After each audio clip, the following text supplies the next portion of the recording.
Okay, very good. Um, I have introduced most of the speakers by reading out their bio, and I'm not going to do that this evening for Dr. Rachel Korazim. And the reason for that is because I'd like to get a lot more personal. First of all, I'd like to welcome you all to another course at the Shah Learning Center. We are in our inaugural year. We're actually coming to the end of year one, and what a treat it is to be able to welcome Dr. Rachel in the month of June for the last month of our courses over this first inaugural year, Poetic Windows into Contemporary Israeli Society. How did I meet Dr. Rachel? I met Rachel at the Hartman. Doctor, and just say Rachel. That will work very well for me. I met The Rachel at only the. thing I don't tolerate is when people call me Rachel. If you call Okay, me Rachel, it's just fine. okay. I met Rachel at the Shalom Hartman Institute in 2016, maybe 2017, and I was a rabbinical. As I was working as a rabbi of a synagogue, and the Shalom Hartman Institute offers a wonderful thing. It offers Torah learning, a retreat, if you will, for rabbis in the field. And there's a variety of teachers and there's a variety of classes and courses over an extended summer for a number of summers. And we chose a variety of courses. Some were obligatory, then you had electives. And I saw on the list poetry. And I said to myself, when have I ever given myself the gift of learning is modern Israeli poetry, either through the lens of the Holocaust, through the lens of the modern state of Israel? And I said, you know what? I'm going to flex a part of my brain that I simply have not used in a very long time, if ever. And I signed up to this complete stranger called Dr. Rachel Korazim. And within minutes, I was spellbound. And over the course of the summer, I felt that I had taken a spa for my soul. And I hope that that is not embarrassing, Rachel, for you to hear No, me I love speak about spas. you. Yeah. You love spas. I hope that's not awkward for you to hear, because there was something that spoke very deeply to me, spoke to my neshama, and it spoke passionately to my heart as well about my Zionist leanings. And it was a gift and a treat. And when we were building this program, I knew that I had to ask Rachel to join us for this inaugural year, because I know how much you will enjoy and benefit from her wisdom and her teachings and her insights into poetry. And I hope that you will share the same view that I did, that it was literally Meshiv Nefesh. It restored the soul. And so with that introduction and without any further to do, it's my honor, my pride, and my pleasure to hand over and to welcome you all to Dr. Rachel Korazim, who's going to be teaching us a 4-part course on poetic windows into contemporary Israeli society. Bakavod, Rachel. Thank you so much, Rabbi Fishman, and everybody else. Welcome. I will add to this type of introduction that it's not. I mean, I get introductions like this, and thank you, Mark, for your kind words and sharing your feelings. But what ends up being is that you get to find out very little about myself, like the fact that I was born, for example, when and where I went to school, and where I worked, and who I married, and how many children, grandchildren, and such, and how many academic degrees and all that, and the fact that I'm a scuba diver and a foodie. When will you learn all that? But in my introduction, because this is a SHAR group, I'd like to say an item of my introduction of my bio that I rarely say to other groups ever, and I teach a lot, and that is my Montreal connection. I'm a born and bred Sabra, and in my education and upbringing and first 2 academic titles and children and such, I lived in Israel. And knowing about Jews who live outside of Israel, what they teach you in the Israeli education system, which means zilch, nothing. And then I was offered a job to be an emissary of the Jewish Agency to Montreal, Canada in the early 80s. And I lived in Montreal from 1985 to 1988, 3.5 years. And that had changed my life. I never went back to work I came back to Israel. but I never went back to work for the Israeli education system. I continued while living in Israel, working with Jewish communities outside of Israel. So that is a gift given to me by the Montreal Jewish community. And whenever I have the opportunity and the privilege to speak to Montrealers, I will also mention that. This also does some very weird things to my Israeli bio. For example, the fact that I have two kids who are now over 50, but I have two kids who Israeli born Sabras who are graduates of Bialik Montreal. Now go figure that. How many Israeli families can say that about themselves? My kids therefore studied English, French, and Yiddish, and I have a son who can speak Yiddish because he was raised part of his life in Montreal. So for that, I'm ever grateful. Also have many friends in Montreal. I will try to emailing some of them to see if they want to join us. And this will do. You are also very welcome to ask questions. Let me give you a little bit of housekeeping of how I like to run my classes. We will go straight into the topic, and I will teach a piece, and then I will stop and ask for reactions, question, comments, and please feel free to do that. Just unmute yourself. We are so few in this class that you don't even need to raise your hand. Just as if we were sitting in the same room and having a regular conversation. However, when you are not speaking, please keep yourself muted because phone conversations may come in, dogs may bark, whatever, and we don't want that in our class. Is there a question so far before I get into the topic? There is none. So all my classes, believe it or not, have PowerPoint presentations, and here is mine for today. So as you can see, we are an activity of the Shar Shamayim of Montreal, and I was asked to do a series of 4 lectures, all of them looking at segments of Israeli society through the prism of Israeli poetry. So our first session will introduce a few Arab Israeli poets. So these are all people who are citizens of the State of Israel. I will try to introduce 4 different voices. We will see how it goes. If there is a lot of conversation, maybe we will do less, but we'll do it more deeply. It will be up to us. We will figure out our dynamics, and more about them in a moment. God willing, next week, June 14th, we are going to gather again to look at some Haredi, ultra Orthodox poetry, guys and women as well. On June 21st, we are going to look into LGBTQ, modern poetry in Israel, and on June 28th, new Mizrachi voices. When we use the word Mizrachi, some people will say Sephardi. This is the poetry of Israeli Jewish citizens who came from Muslim countries and their children and their descendants. This is the program. Let me add a word of caution, advice, whichever way you want to look at it. I have been teaching Israeli poetry for many, many, many years. And I have done many, many sessions, many of them for people who are just coming into it for the first time. However, when I was asked to do this, and when we're discussing the topic, what the powers that be, Rabbi Fishman and Adam Shire, Rabbi Shire, and others, as they were choosing the topic, they went for what I would call an advanced course. Because in each one of these topics, maybe not in the LGBTQ, but in all the others, I have beginners classes, going into the topic softly, chronologically, with a lot of backup.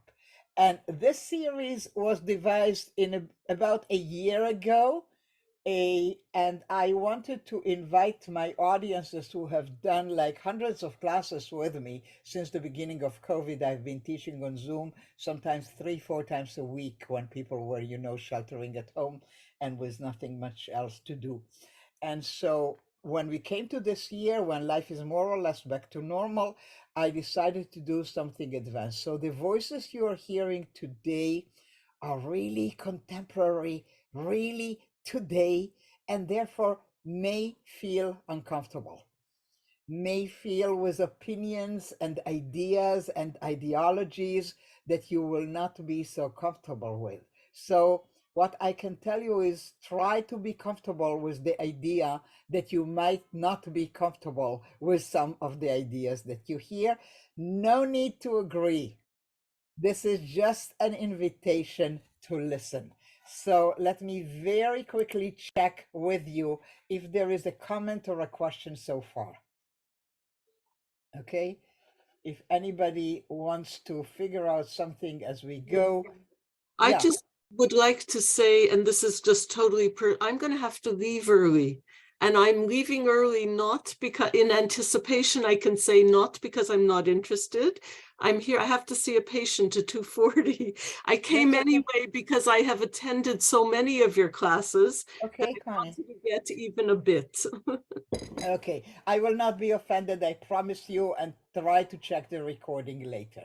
Okay, also, I would like to say as we are going into the topic that all those earlier beginners classes and others that Connie had mentioned, they are all online and you could visit them if you wanted some introductions. All you need to do is go to korazim.com and you will figure it out. So, here are my choices for today.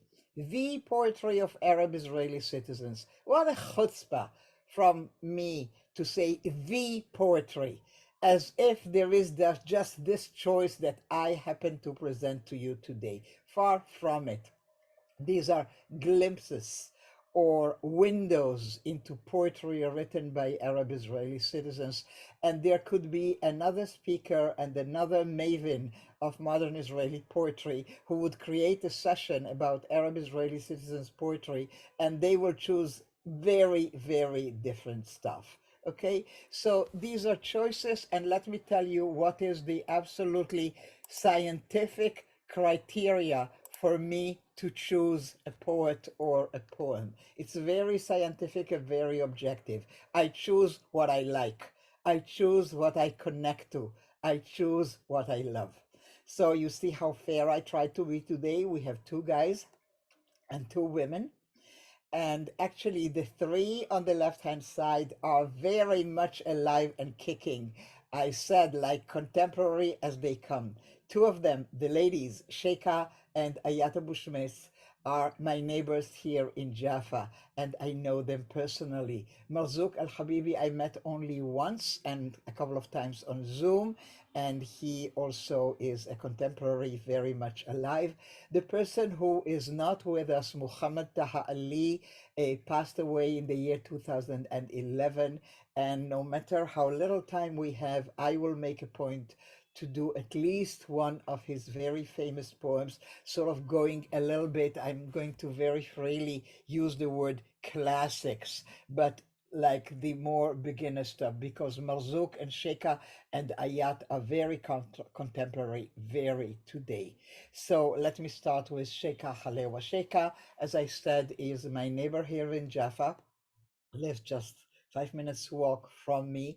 She is a professor of gender studies in the Ben Gurion University in the south, in Be'er Sheva, working on her PhD. So actually, I should say not a professor, a teacher at the Ben Gurion University, a published poet of quite a few books. She writes in Arabic, but there are available translations of her poetry in English, even online. Sheikha, although she lives in Jaffa, is a Bedouin woman. And let me show you where she comes from. Hang on for a minute. Sometimes, yeah. So this is a map of Israel, the northern part. I gave you some places on the map so you can easily recognize where you are. So I gave you Haifa and Tel Aviv and Netanya, and you can see the red dot. So it's a little bit southeast of Haifa, near a community, if you happen to know, in Israel called Kiryat Tivon. And you can see the river stream of the Kishon, which flows into the Mediterranean near Haifa, near the Haifa port. And the top image is a nearby something Jewish, not even a settlement, that is at the place where the Bedouin village of Sheikha used to be and is no more, because it was something that Israeli authorities, Israeli administration calls undeclared or unregistered Bedouin communities, and they will not supply them with services like water, electricity, sewage, schooling, and such. Kids will have to walk to the next school and so on, until in some cases they manage to settle them elsewhere. A Sheikha was born in a village like this. None of her parents, the women in the family before her, could read or write. She is the first generation and she is on her way for a PhD. She was fortunate enough to go to an elementary school in a non-Bedouin but Arab community nearby, where she was made fun of for being Bedouin and having a funny accent, which is not the same as the other Arab citizens of Israel. And she had a teacher who recognized her talent and persuaded the family to allow her and let her continue to high school in Haifa, where she traveled often by walking barefoot until the bus station to save her shoes, and only put them on later. Amazing stories. I ran a few sessions with her face to face here in Jaffa. So here's one of the poems. The other thing that I wanted you to have a look at: Bedouin Arabs volunteer to the military service. So it's not compulsory for them like Jews and Druze, but many of them volunteer and serve in the IDF. Okay, this is a fact that will help you understand the poem. So I brought you a picture of the memorial for the fallen Bedouin soldiers that can be found up in the Galilee. There are two centers of Bedouin population, one in the south and one in the north. And here is the poem.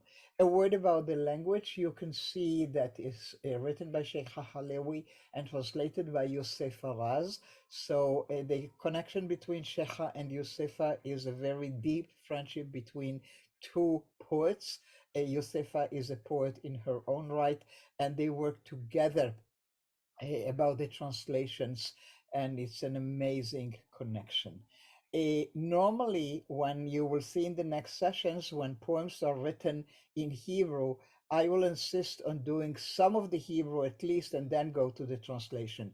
In the case of Sheikha, she writes in Arabic, which I cannot read to you, so therefore we are going straight to the translation. The poem is about water, and I hope you remember that remark that I just mentioned about the unrecognized village in which she is born and growing up in her early childhood, which is next to a Jewish village, let's say, called El Roi near Kiryat Tivon. Pure water suddenly flowed through the barren faucets of my village, between Jalame prison and Al Mansoura, the victorious, the defeated. The village was temporarily resurrected. The ground will swallow it any moment. No great miracle happened there, nor any sorcery. The first Bedouin soldier fell in our war against the evil enemy, may his memory be for a blessing, and there was water. I worried that the smell of death would filter through the pipes buried in the ground. But my mother made sure, like all the women of the village, to wake up in the darkness of dawn and fill the earth where jug was the first waters, breathing distance from the grave of the dead Bedouin soldier. And as per the Bedouin custom, we were grateful. During dark years, we nursed mother's milk with castrating water. All the natives had perfect sex organs and a mute tongue. In the morning, the elders of the village prayed for the grace of heavens, and at night they tied our feet and tongues to the column of the house. I longed for a mass death in the village. Maybe in return we would get weak light in our run-down shack. But all those who chose to die far away from the wars of Israel, old and young, did not bring the redemption of light. I counted 1, 2, 3, 10. How much does a handful of light cost? Curious, I asked Levana, the Kurdish neighbor from the village of El Roi, how many soldiers did you use to pay for a well-lit night? She gave me a credulous look, went on and on about the wonders of malochia and cilantro. These are just herbs that you cook with. What's the girl babbling about? Gigantic tractors gathered the village into an ecologically friendly heap with the blessing of the Israeli army. Levana passed from this world, and I moved to Jaffa according to a traditional marriage agreement. I understood a thing or two about the miserable world, but I am still babbling with that girl inside me, of me. Better a village that dies in the darkness than a Bedouin who sells his soul for Zal, Zichrono Livracha. May his memory be for a blessing. But this is beyond her understanding, much beyond. I know this is difficult. Trust me, I will hold your hand as we walk our way through it, and we will. But I want to check just in case there is a first reaction, an impression, something that got to you and you would like to react to. You can see that this is very much in the contemporary style of spoken poetry, no rhyme, no rhythm, but still very structured. Any comment, anything that touched you, that reached you in these words of Sheikha before I sort of hold your hand through it?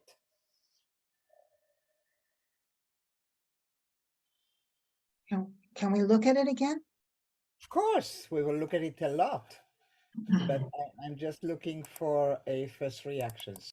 Here goes. Rachel, it's not a first reaction, but it is a question. I didn't understand the reference a couple of times to light, and what I Of course think you didn't. what I Did you ever think, did you ever live in a village that was not connected to electricity? A few no, Bedouin tents next to a Jewish village that had all the electricity in the streets and the houses? was the reference to, where was it? So like everyone dying would bring the light, was only because of your picture. You put a memorial wall of names of people who fell. Is there like a little yahrzeit light that they have in synagogues next to each name? Am I in the wrong No, you are not direction? courageous enough to go all the way. Let me take you there. Okay. You're afraid. You're scared. Okay. I'm taking you there. Okay. Pure water suddenly flowed through the barren faucets of my village between Jalami prison and Al-Mansoura, an Arab town. The victorious, Al-Mansoura is after victorious, the defeated, the people in jail. The village was temporarily resurrected. The ground will swallow it any moment. So suddenly water comes to that thing, not even a village, the Bedouin tenement where she grows up, that has no water, no roads, and no electricity. And suddenly water comes to that place. No great miracle happened there, nor any sorcery. The first Bedouin soldier fell in our water against the evil enemy. May his memory be of a blessing, and there was water. How did Israel give us water? When one of ours got killed in the army against the evil enemy, I'm not sure she's thinking the enemy is evil, because the enemy is other Arabs. And only when one of yours get killed for the military, then they will let us have a faucet with some water coming into the village. One of our sons died. He now gets a zal, zichrono livracha, and there was water, vayehi mayim, vayehi or. Okay? No sorcery, no miracle. pay with a soldier. I worried that the smell of death would filter through the pipes buried in the ground. They gave us pipes and they were near the grave of that soldier. But my mother made sure, like all the women of the village, to wake up in the darkness of dawn and fill the earthenware jug with the first waters, like before maybe a smell. They will rush, there is a pipe, there is a faucet, let's get water. Breathing distance from the grave of the dead Bedouin soldiers. And as per the Bedouin custom, we were grateful. You see, we are nice Bedouin people. Don't you say that about us all the time? We are welcoming. We will give you pita with labane. We will say thank you. So we were grateful during dark. There's Yeah, somewhat of a conundrum in those lines that we just read. The smell of death, it's not a miracle, but there is water, and mother's getting it right away before it disappears, probably. exactly. So that we have two things are fighting with each other. The blessing and you gave us water, but can we trust you to keep it? Maybe you will want another soldier to keep the water coming. As per the Bedouin custom, we were grateful. During dark years, we nursed mother's milk with castrating water. So in those dark years, we were drinking water, maybe that was no good, that came from mud or who knows what. So we had perfect sex organs, but our tongues got mute. We learned not to talk, not to object, to be thankful. This is the castrating feeling that I have. It's not about my sex organs, this castration. It's about my tongue. In the mornings, the elders of the village prayed for the grace of heavens, and at night they tied our feet and tongues to the column of the house. Is this a remark only about women being made to shut up, or the leadership keeping everybody shut up? I longed for a math of death in the village. Maybe in return we would get weak light in our rundown shacks. What if suddenly many died, like the one who died and gave us water? Maybe if many died, we will get light, electricity, a little bit. And she longed for that. Maybe in return we would get weak light in our rundowns. But all those who chose to die far away from the wars of Israel, old and young, did not bring the redemption of light. Many of us died. They went to other places, they worked in foreign countries, but that is not helpful. It doesn't bring light. I need another kind of death. I counted 1, 2, 3, 10. How much does a handful of light cost? How much does the state want for us? And now she has this connection with a woman. Actually, she talks a lot about that connection between the Kurdish Jewish woman and her mother, how they visit each other and cook together, etc. I asked Levana, the Kurdish neighbor from the village of Elroi, how many soldiers did you use to pay for the well-lit night? See, she actually believes as a child that the village next door, the Jewish settlement that is all lit up at night, must have paid with lots of soldiers. She gave me a credulous look, went on to talk about malochia and cilantro, the cooking. What's that girl babbling about? It's probably what she said about her. And then the end of the village. Gigantic tractors gathered the village into an ecologically friendly heap. Do we have a mockery of contemporary times? We are so worried about ecology, so even when they destroyed our village, they made it a nice ecologically a friendly heap. Where's the blessing of the Israeli army? The very same one that enlists our guys. Levana passed from this world, and I moved to Jaffa according to a traditional marriage agreement. Yeah, she married a guy from Jaffa. She had to move. This is the custom. By the way, she is divorced for many years now. I understood a thing or two about the miserable world. but I'm still bubbling with that girl inside me. Better a village that dies in darkness than a Bedouin who sells his soul for Zal. May his memory be for a peace. I don't want Bedouin guys to go into the army so we get some decent treatment for the government. This is not how it should work. Better die in darkness than join their army. But this is the beyond her understanding, much beyond that girl, the one who she was before. What do you make of this tone, sadness, bitterness? Bitterness, I think. Lots Mhm. of bitterness. Does she have children of her own? Oh, yeah. Beautiful, very successful kids. I only ask that because the last line of the where it says, I don't remember the exact words, but better to To die in a have dark, a yeah, right, that line. It makes me think that it's life is cheaper yeah, and it's not cheap. Life is, you know what I mean? yeah, I don't know if it just makes me feel uncomfortable because life is very important and better to educate than to die before you try to educate, so to speak. yeah. But she said, I'd better live in a dark village than send our boys to the military. And only when one of them gets killed, we will get some decent services from the government. I better have the darkness and the no water. I see that. I see that.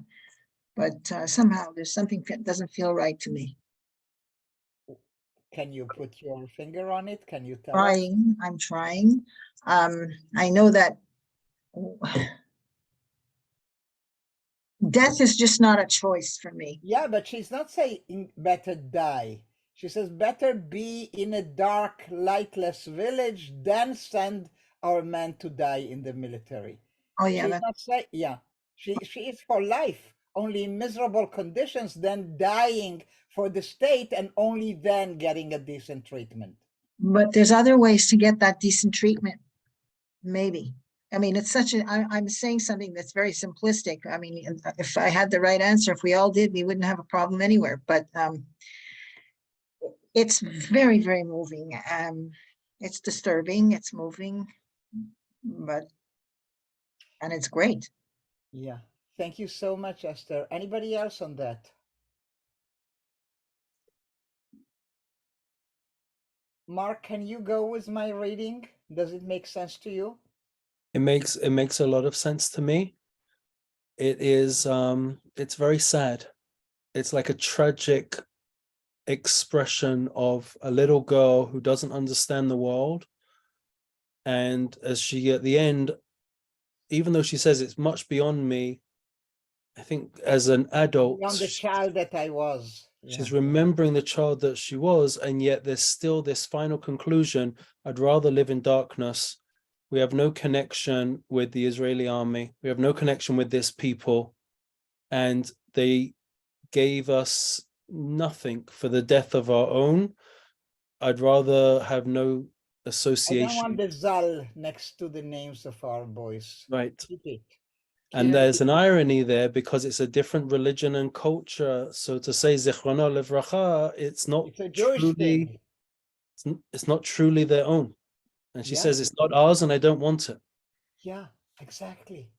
Exactly. I want a It's- different relationship with this country. You have gone heavy and deep and powerful for your opening poem, Rachel. Yes, I It's did. so I'm going to it's- read, if I can just say a word, I mean, it's extremely uncomfortable indictment of the state of Israel. And so I think for us, it's hard. yeah. It's hard to hear. And, but and it's embedded in such beautiful poetry. So there's a kind of contrast between the, Let me hold your hand there as well. I know it's a bad and bitter and very right indictment of the way Bedouins are treated in this country oftentimes. But you can take pride in many facts. That this poetry exists and flourishes and is published and studied in Israel and related to, that is something. Oh, very much. That Sheikha is now working on her PhD and she teaches gender studies in the Ben Gurion University in Beersheba. That her students are Bedouin women who are now coming into the Ben Gurion University and studying with her gender studies and with my husband social work, etc. Yossi is on his way back from Tzfat. That's my husband, who is a professor of social work, where Sundays and Wednesday he teaches social work, community work to in a college in Tzfat where 70% of his students are Arab women and men. So, indictment, yes. However, opportunities also exist. Okay? That shows us that the girl in the poem has grown a lot. Yeah.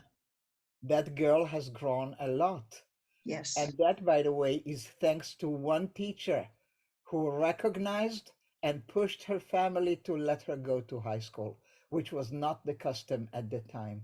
She would be married off at 12 or 13 in a previous generation. Okay? Mm. And she is not. And she is an amazing woman. She is an amazing woman. Let's continue and do one more.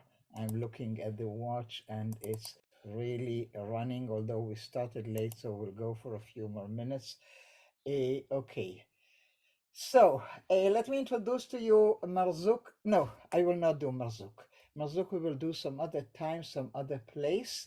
And I want to introduce you to what I call the more classic one among my choices for today. Okay, so this is one of my absolutely favorite Arab citizens of the State of Israel poets to teach, Taha Muhammad Ali, who passed away in the year 2011. And the poem is Revenge. He was born in a, let me see if I have the pictures for you here. I'm not sure. Yes. So I want you to look at the red dot on this map. This is Nazareth. So it shows you that we are in a sort of lower Galilee. And then you have the blue road, 20 minutes drive, and it will take you to Tzipori National Park. Tzipori National Park, if you visited Israel, you may have gone there for the archaeology of the town from the Mishnah with beautiful mosaics and such. What they oftentimes neglect to tell the tourists, if at all, that in Tzipori, near that archaeological park, there used to be an Arab village that was destroyed practically during our War of Independence. Muhammad Taha Ali was a teenager at the time. They ran away. During the running away, first to Lebanon, then at night they came back and went to live near Nazareth. His father was killed during that time, and the village, they were never allowed to go back to their homes. And he lived in Nazareth all his life, 20 minutes ride from his town, where the olive trees, the fruit was taken by a Jewish new village that was created there, the Moshav of Tzipori. And he would drive by or walk by or whatever, and never was able to see the remnants of their old houses, and the story altogether. So Muhammad Taha Ali, he owned a souvenir shop in Nazareth and actually taught himself to read poetry. If you look up his name on YouTube, you will find a clip where he reads his poem in Arabic, the one we are now going to read in English, and with somebody then reading an English translation. It's beautifully done. I never met him, unlike the three others, but this is a classic. Like if people talk about Israeli Arab poetry, oftentimes they will go back to the poem Revenge because it's misleading by the title, because we are scared of Arabs and we think all they want is revenge and punishment and killing. So listen to Taha Muhammad Ali. I don't want to say Zichro Livracha, but yeah, he is not with us anymore. At times I wish I could meet in a duel the man who killed my father and razed our home, expelling me into a narrow country. And if he killed me, I'd rest at last. And if I were ready, I would take my revenge. But if it came to light when my rival appeared that he had a mother waiting for him, or a father who would put his right hand over the heart place in his chest whenever his son was late, even by just a quarter hour for a meeting there set, then I would not kill him, even if I could. Likewise, I would not murder him if it were soon made clear that he had a brother or sisters who loved him and constantly longed to see him, or if he had a wife to greet him, and children who couldn't bear his absence and whom his gifts would thrill, or if he had friends or companions, neighbors he knew, or allies from prison or a hospital room, or classmates from his school asking about him and sending him regards. But if he turned out to be on his own, cut off like a branch from a tree, without a mother or a father, with neither a brother nor sister, wifeless, without a child, and without kin or neighbors or friends, colleagues or companions, then I'd add not a thing to his pain within that aloneness, not the torment of death, and not the sorrow of passing away. Instead, I'd be content to ignore him when I passed him by on the street, as I convinced myself that paying him no attention in itself was a kind of revenge. Muhammad Taha Ali, literally a classic in modern Israeli Arab poetry. Amazing. Yeah, just that one word from you. Anybody else on revenge? Like normally in my more basic courses, I would start with Muhammad Taha Ali, but this time we started differently. If there are no more comments and there are still a few minutes, I'd like to read with you another poem by Muhammad Taha Ali on that night of having to leave the village, because this coincides with our celebration of our independence. This is 1948. We are fighting and winning and victorious of our war of independence. And for the Palestinians, this is the Nakba, the disaster, the great loss. And we are not talking politics now. Could they have, or should they have, or whatever. I'm not going there. We just want to listen to emotions, to how it sounds from their side. Okay, so bear with me for a moment as I put that other pretty well-known other Muhammad Taha Ali poem.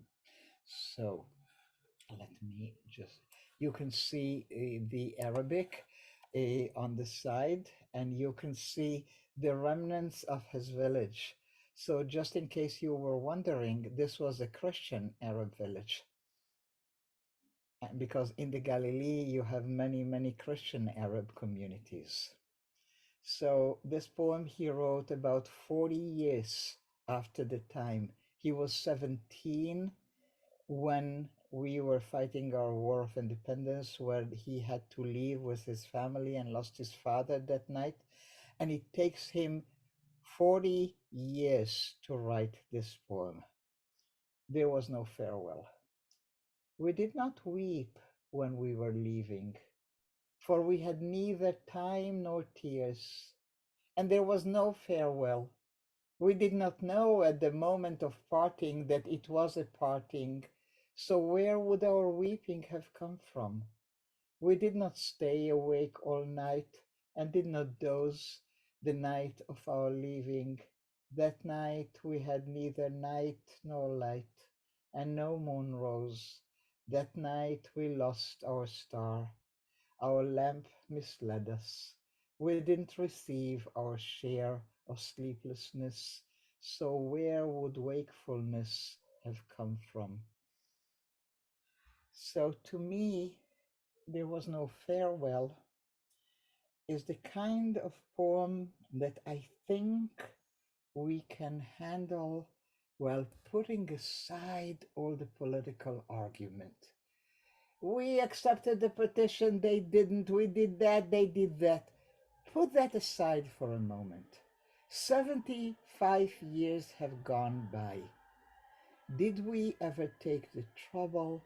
Did we ever open our hearts to just listen to the feelings? What does it feel like to have lost your home, to have lost your village, to never be able to come back, and to realize that when it happened, you did not know it was happening, and you did not even say farewell. You did not even cry for your loss.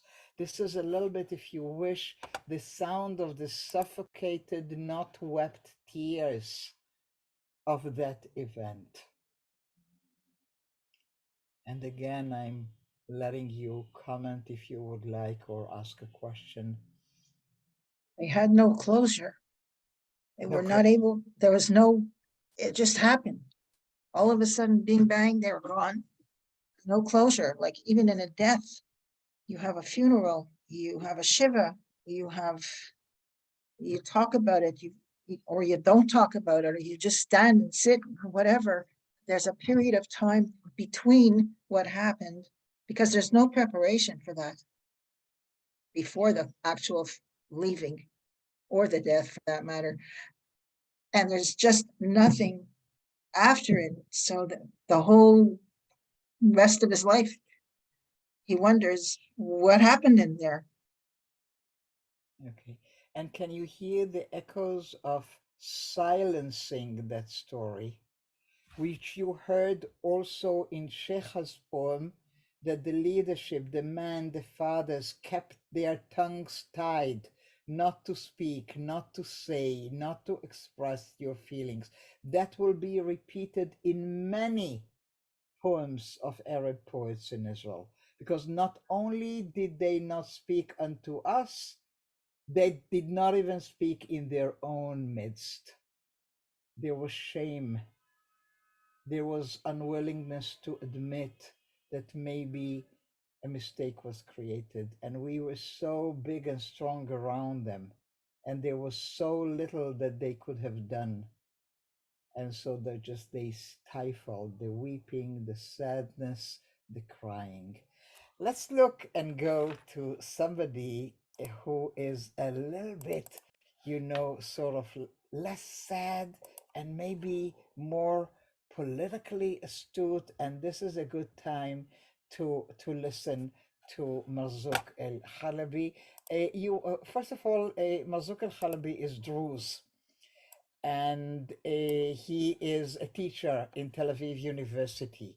He actually teaches poetry of Arabic together with a Jewish poet who comes from an Iraqi origin, and they talk about the voices that are stifled, and they teach together in a very interesting class. Okay, so this was Shecha. And the poem is Hem lo hayu levad, they were not alone. And look at what he had done linguistically. He had made this poem to be published in 3 languages, and not side by side, but line by line. as if you have three readers, one reading the line in Hebrew, one reading the line in an international language, the English, and one reading it in Arabic. And always the Hebrew comes first, English second, and then our own voice comes in last. So I wish we had an Arab reader. I will do the Hebrew and English for you, and I'll just stop for a minute for the sake of the Arabic, which is not read, okay? הכמרים שניהלו את האינקוויזיציה, the priests who ran the Inquisition, לא היו לבד. They were not alone. היו מי שקראו קריאות, there were those who cried out loud. ומזגו יין בשמחה עם צניחת הגיליוטינה, and poured wine joyfully as the guillotine fell. אלה שהובילו עם לכבשנים, those who led people to the furnaces, לא היו לבד, they were not alone. היו מי שמילאו גז במכלים, there were those who filled the gas tanks, ונהגו את הרכבת אל יעדה, and drove the train to its destination. אלה שצרו על צ'ה גווארה בג'ונגל, those who surrounded Che in the jungle, לא היו לבד. They were not alone. היו עמם גדודי עיתונאים, there were legions of journalists with them. וצלמים שביקשו לוודא את מותו, and photographers who wanted to verify his death. ותחנות רדיו שהמתינו להודעה, and radio stations that waited for the announcement. אלה שירו בלורקה, גם הם, those who shot Lorca, a Spanish poet who was fighting against the fascist regime of Franco. Those who shot Lorca, they too, they were not alone. היו מי שעקבו אחר השיריו, there were those who followed his poem, והסגירו אותו, and turned him in. Let's go to the conclusion. ואלה שתלו צעירים מרוסיהם בסינדיאיה, and those who hung young people by their eyelashes in Sindanaya, a Syrian prison, ואנסו צעירות, וקראו, and raped young women and tore away מן הגופים את הנשמות, the souls from the bodies, they were not alone. היו בחיפה ובגליל מי? There were in Haifa and the Galilee those שסייעו להם להחביא את הגופות, who helped them hide the bodies. What is happening here? What does that last line mean? Who helped them hide the bodies? That there are people in Haifa and the Galilee who helped them hide the bodies. There was stuff happening in this country, and the people who performed it, IDF or others, raping, tearing the souls away from the bodies, killing, and there were others who helped them bury the bodies. Look at what this poet is doing, Marzouk El-Khalabi. He's going through human history of atrocities, from the Inquisition to the guillotine, to the chasing of Che Guevara, to the killing of Lorca in Spain, to the atrocities done in Syrian prisons, and also in our country to my people. You missed the Holocaust from that list. Oh, sorry, the Holocaust as well. He can see a vast picture, and he is placing the injustice and cruelty done unto Arabs in the sequence of the Inquisition, the guillotine, the Holocaust, Che Guevara, Lorca, Syrian prison, and you guys. He's saying that history is repeating itself over and over and over. That's true. But how comfortable is it for a Jewish reader to see that in this mind of this absolutely universalist look on history, to see us placed next to the Inquisition, the Syrian prison, the Holocaust, and so on? It's not comfortable. Not comfortable.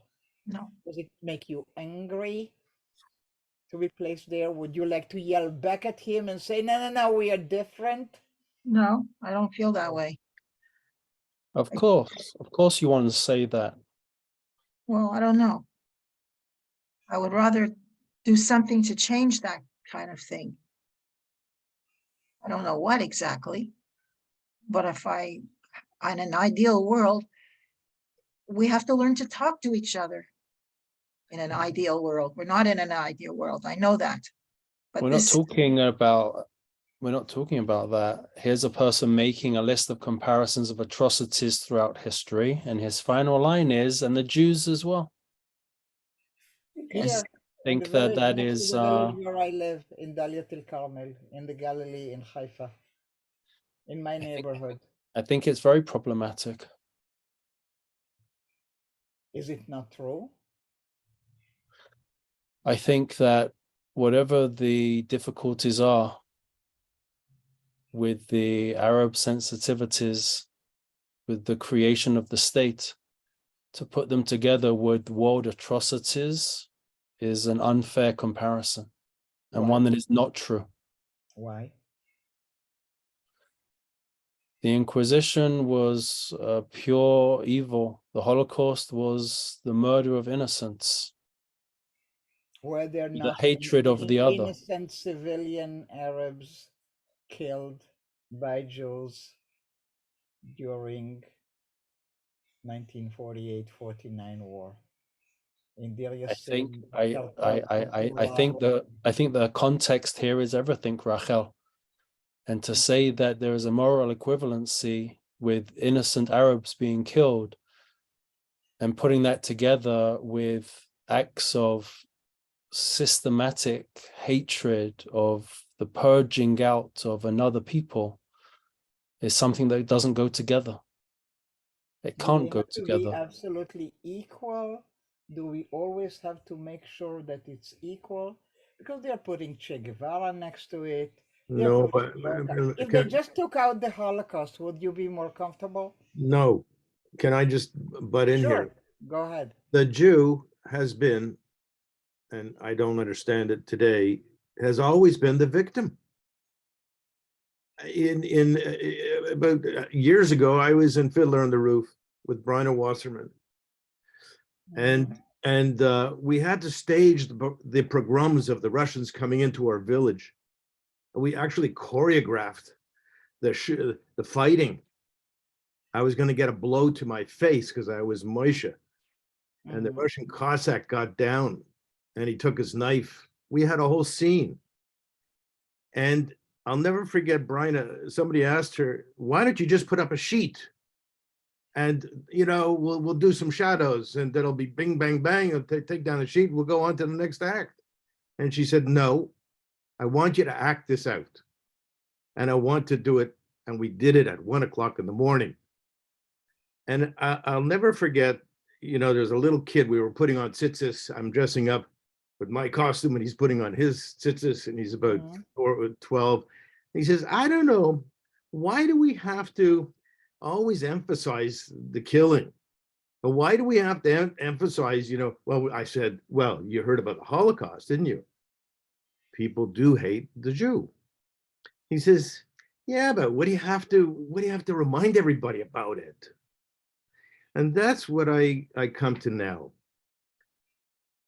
We have a history that is so special that when I'm sorry to say, war is war, and what it bothers me and breaks my heart to see the Ukrainian people suffer so much today.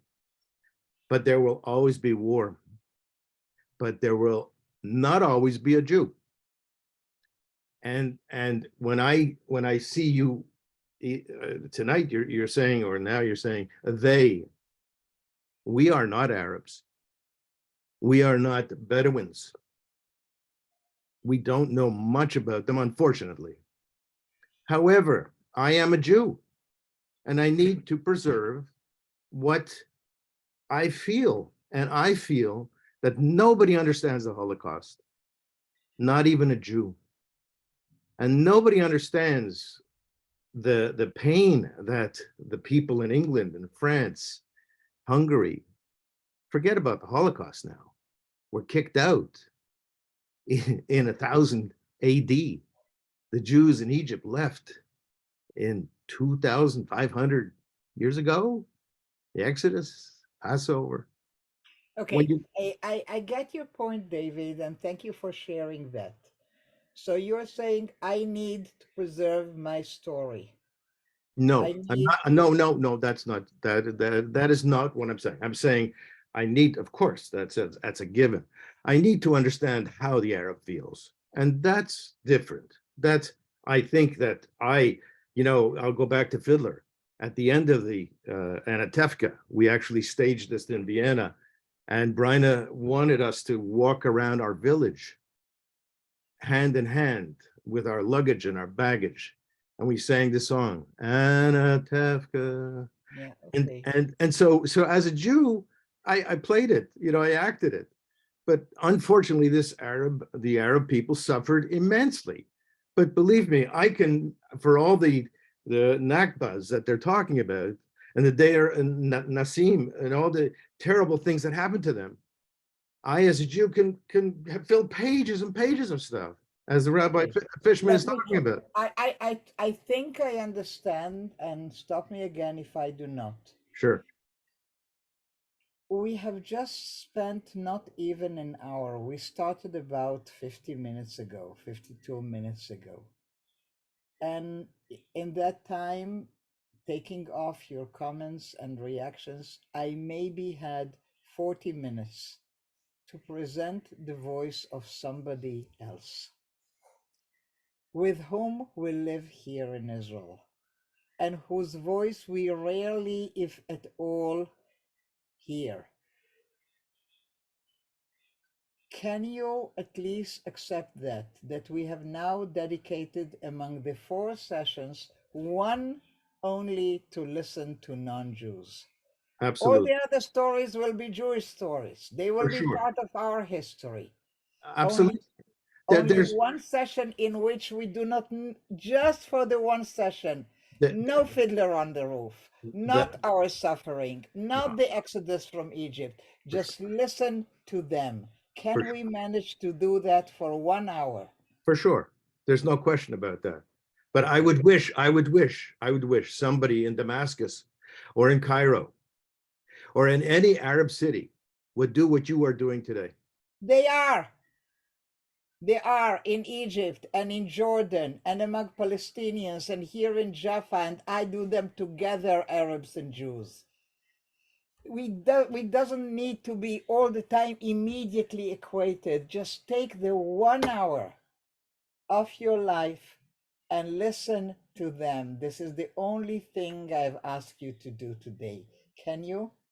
Absolutely. Thank you. By the way, as an addendum, I have been with you for 2 years since the COVID, and you were always amazing. And Thank you. it's unfortunate today that there weren't more people to enjoy, Well, maybe next but time. next time, Maybe next time. Okay, so thank you, David, for that. no problem. Anybody else? Okay, so what I'd like to do very quickly is to conclude with my absolutely very favorite and close friend, Ayat Abu Shmes, who is another neighbor here in Jaffa. Today, Ayat just changed her job. She was, believe it or not, an Arab woman. She calls herself Palestinian, who lives here in Jaffa, a poet, a teacher of civics in a Jewish high school, the top-notch high school of Tel Aviv, Gimnasia Herzliya. She is a teacher there of literature and civics. She concluded that job. She concluded a job in Oranim College, where she is also a teacher up north in Israel. And as of the next school year, she is starting a new school called Bustan, the Orchard, here in Jaffa for Arab and Jewish kids to study together, starting at grades 1 and 2 and building up a school.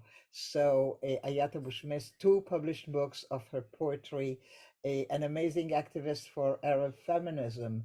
And I'm going to read the Hebrew because Ayat, believe it or not, writes in Hebrew. She went to a school where she studied more Hebrew and English and French than she ever studied Poetic Arabic, so she prefers to write in Hebrew. And listen to the poem that starts with aval, with but, okay? אבל אני למדתי לחיות בחצאים, וככה כזאת אני, אי מושלמת. אני אוהבת את האנשים, לא סובלת את הסמלים. מאוד אוהבת את החגים ולפעמים חוגגת. חלמתי לחיות בשלום, ללכת לבקר את מולדתי, ועכשיו היא זאת שמבקרת אותי. כל שנה וחצי, שנתיים. ואני לא תמיד יודעת איך מקבלים אותה באהבה. כי בבית הספר לימדו אותי רק קרוא וכתוב ושכחו מאהבת אדמה. אבל אני מתוחכמת. למדתי לקפח שנים של זהות, וכשאני מול הממסד ויש לי מסמכים ותעודות, תמיד בוחרים להתעלם ולראות רק את שפתיי, את הבעל פה, את עיניי הערביות ולשוני המוסלמית. לפעמים אני רבה עם נפשי, מאלצת אותה לבחור, אבל היא בוכה, אומרת לי, לא בוחרים בין אבא לאמא. But I have learned to live by halves. That's how I am, imperfect. I love people, and I can't stand symbols. Love the holidays and sometimes celebrate. I dreamt of living in peace and visiting my homeland, which now criticizes me every year and a half or two, and I do not know how to accept this with love. Because in school I was taught only to read and write. They left out the love of land. But now I'm wiser. Inside a rut, I've learned to discriminate years of identity. And when I face the establishment with my documents and papers, they choose to ignore them and see only my language, my spoken language, my Arab eyes, my Muslim tongue. Sometimes I quarrel with myself, force her to choose, but she cries, tells me one does not choose between father and mother.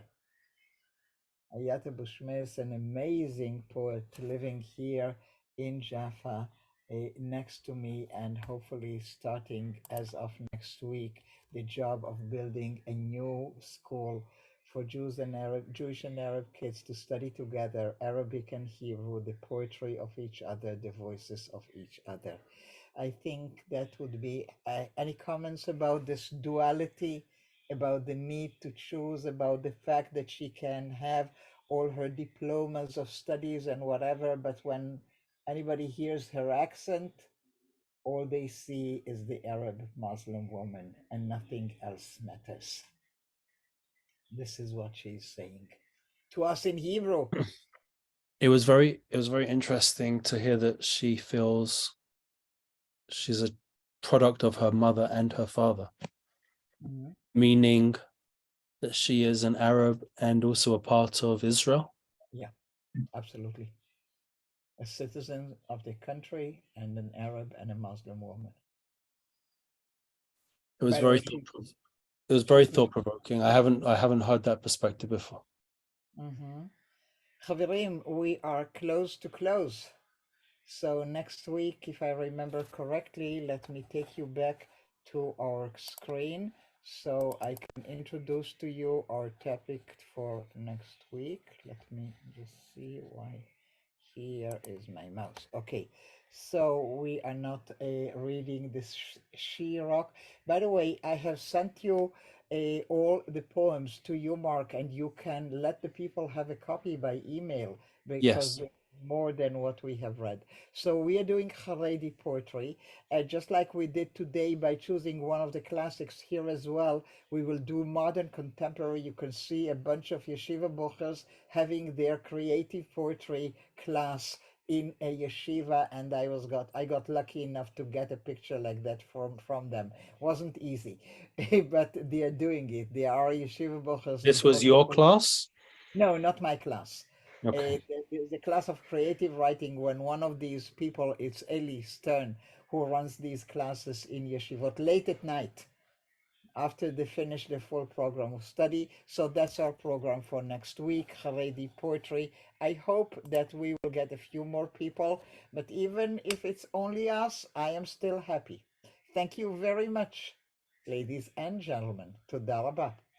Thank Rachel, you. thank you. Thank you, Thank you. Thank you Rachel. so much, Rachel. Very, very Challenging, nice. provocative, thought-provoking, and you've given us a lot to think about over these next 7 days until we see you again. I'm sure a lot of this material will stay with us. Friends, Okay. I'm going to send out an email to you with Rachel's slides so that you can review these poems again. I'm going to do that right now, actually. So if you want to re-look at these poems, reread them. It's not that I gave you the text in a PDF document. You don't need to send out the slides. Not the slides, the text. That's what I meant. Sorry, PDF, that's what I meant. So I will send out now today's poems. Yeah, and you Okay. can send next class a material ahead of time for people to look at before Okay, we good. come into class. That could be very helpful as well. I So will do send that out the too. Haredi, but not today, but a day before maybe the session, you know, Yes, so that people are reminded. Okay, let me close Yeah. this. I will get the link for the recording shortly, and then I will send it to you. very good. Thank you so much, Rachel. Bye bye. Thank Have Lovely a to see wonderful rest of the everybody, day. and we will see you next week. Mhm. Good. Bye.